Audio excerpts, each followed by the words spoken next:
Very welcome, ladies and gents. Paramount is not good. Up shit's creek without paddle, it seems. The CEO, Bob Bakish, has stepped down.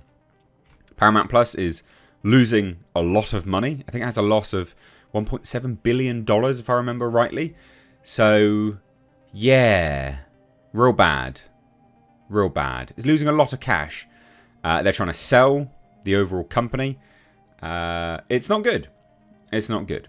So let's take a look at this. This is just the streaming wars. This was inevitable. All these companies sort of steamrolling in to streaming without any, actual plan. Not great. Not great. So anyway, this is an article where it just explains that Bob Bakish is stepping down as Paramount global CEO. And then we've also got a little bit more information here. It's just kind of the after effects of that. So let's take a look at this. This is a few days ago now, but this was pretty huge news, and I didn't report on it.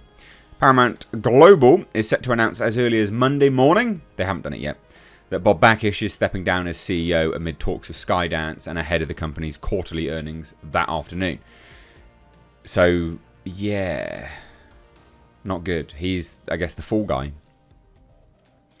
So, news that Bakish might exit started circulating Friday. Actually, it was roughly around on Thursday. There was some information on Thursday. But Paramount's controlling shareholder and executive chair, Shari Redstone, while once clearly on the same page with the chief executive, is said to be unhappy with some of his more recent strategic moves, including a decision not to unload Showtime and an aborted sale process for Bet.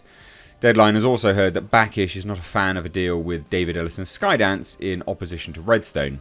So the two companies are towards the end of an exclusive month-long negotiating period. Because they're trying to sell Paramount. So Paramount is reporting first quarter earnings after market close Monday. So we're a little bit premature on this, but it doesn't really matter.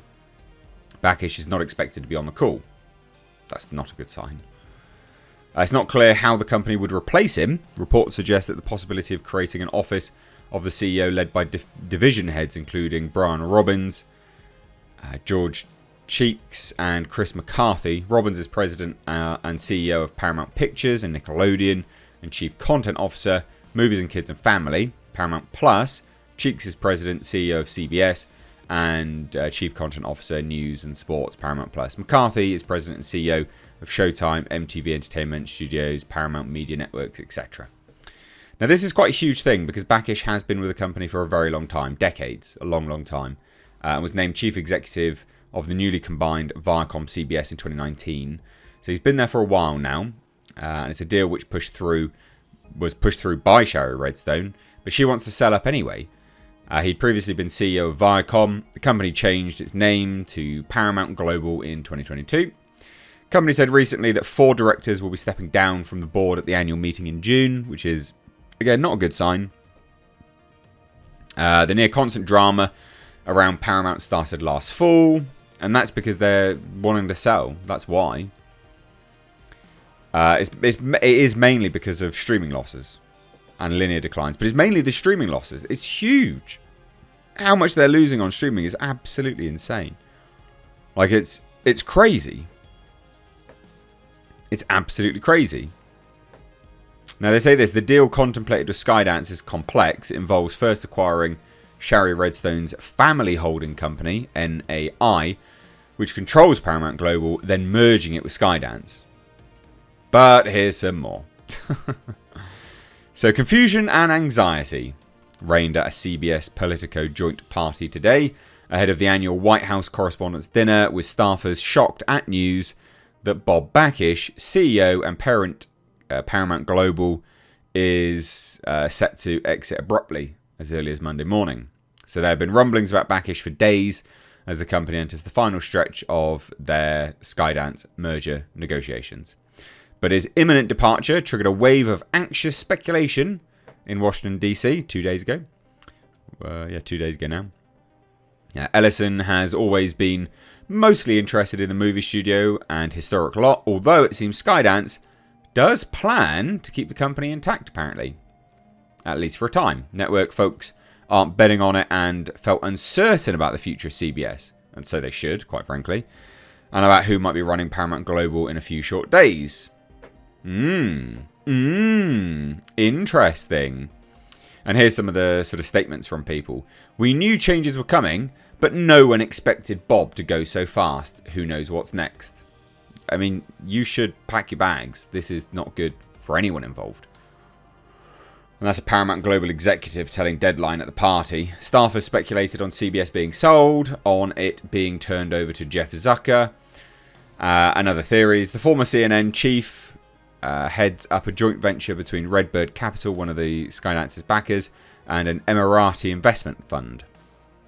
Oracle co-founder Larry Ellison is also a big Skydance investor and key to any deal. A few from CBS at the party expressed some apprehension at the billionaire's ties with Donald Trump.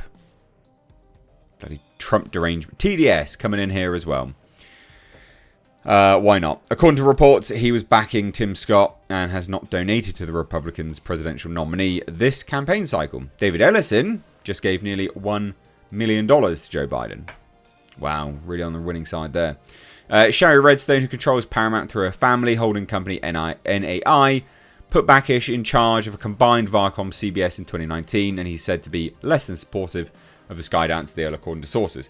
Now, there is no further update on this at this point in time, which is a bit unfortunate. But I guess the general landscape of this is a huge thing. This is a massive deal. His quick exit, I think, signifies a pretty profound conclusion to the Skydance negotiating tactics, or negotiation period anyway. I'd say that they're pretty close to being finished. And if he was never a fan of it, I would say that he's gone and they're about to take over, which makes a lot of sense. They were floating huge numbers to other investors or other people looking to purchase them.